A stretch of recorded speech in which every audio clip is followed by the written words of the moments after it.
Hey everybody, welcome to Study with Shushmita. Today in this video, we are going to discuss about the heredity, maturation and environment topic, which is very important for your CDP in HTET, CTET and other data PLSP like KVS, NVS. All those exams like teaching related जो भी exams रहते हैं आपके उनमें ये topic से काफी question आते हैं जो कि कंफ्यूजिंग भी रहते हैं काफी हेरिडिटी मैच्योरेशन और एनवायरनमेंट से इनके डिफरेंस को समझेंगे और जो भी कंफ्यूजन है उनको क्लियर करेंगे। तो चलते हैं, आज हम सीडीपी का सबसे इम्पोर्टेंट टॉपिक कवर करने वाले हैं, हेरिडिटी यानी कि आनुवांशिकता, मैच्योरेशन यानी परिपक्वता और एनवायरनमेंट यानी पर्यावरण। इन तीनों का जो मिक्स है ना वही डिसाइड करता है कि एक बच्चा बड़ा होकर क्या और कैसा बनेगा। तो हम इसको समझेंगे। चलिए, हेरिडिटी क्या है? हेरिडिटी जो भी बायोलॉजिकल ट्रेट्स हैं आपके वो सारे हेरिडिटी में आते हैं। आपके ट्रेट्स कैरेक्टरिस्टिक्स जो कि बाय बर्थ हमें मिलते हैं। तो हेरिडिटी का मतलब है वो सारे ट्रेट्स क्वालिटीज कैरेक्टरिस्टिक्स जो हमें अपने पेरेंट्स से बर्थ के टाइम यानी जन्म के समय कॉन्सेप्शन के टाइम मिलते हैं, वो हेरिडिटी हैं। और इसको हम नेचर भी बोलते हैं।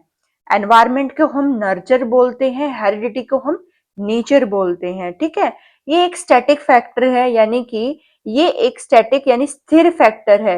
एक बार जो जीन्स मिल गए हैं वो चेंज नहीं होते हैं। तो ये heredity is a static factor, right.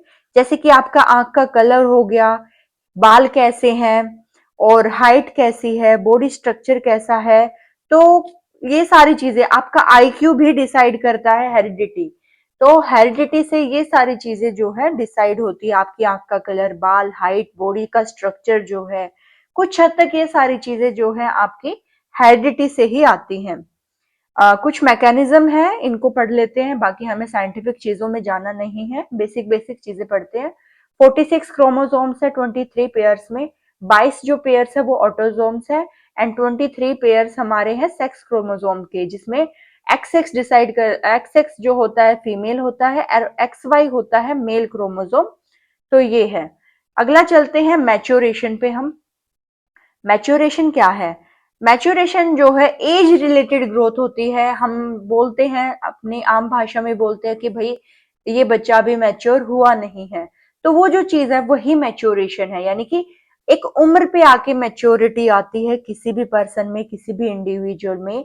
और इसमें जो है हेरिडिटी का भी हिस्सा होता है, लेकिन ये एक टाइम के साथ जो है अनफोल्ड होता है, खुलता है, ग्रोथ के साथ जो है ओपन होता है वो हिस्सा। तो it is the biological unfold of the individual according to genetic blueprint, यानी कि यहाँ पे हेरिडिटी का हिस्सा होता है, ये हेरिडिटी नहीं होती। ये एज के साथ, समय के साथ जो है खुलते चले जाते हैं इसके पन्ने। इस तरीके से मैच्योरेशन चलती है। सो मैच्योरेशन हेरिडिटी का एक हिस्सा है, लेकिन ये टाइम के साथ अनफोल्ड होता है और ये ऑटोमेटिक प्रोसेस है, यानी कि इसके लिए कोई ट्रेनिंग की जरूरत नहीं होती। ये उम्र के साथ अपने आप होता है और ये रिलेट करता है हेरिडिटी से। पूरा बायोलॉजिकल जो भी आपके एस्पेक्ट है उस पर डिपेंड करता है आपका मेच्योरेशन।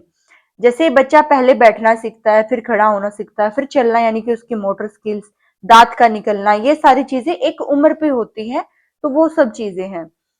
अब बच्चे की हाइट कितनी बढ़ेगी तो वो मैच्योरेशन है, लेकिन वो अपने पापा पे गया है या फिर किसी अपने हेरिडिटी दादा पे गया है, तो वो सारी चीजें जो है बाद में पता चलती है, मैच्योरेशन के बाद पता चलती हैं। अगला हम देखते हैं एक और एग्जाम।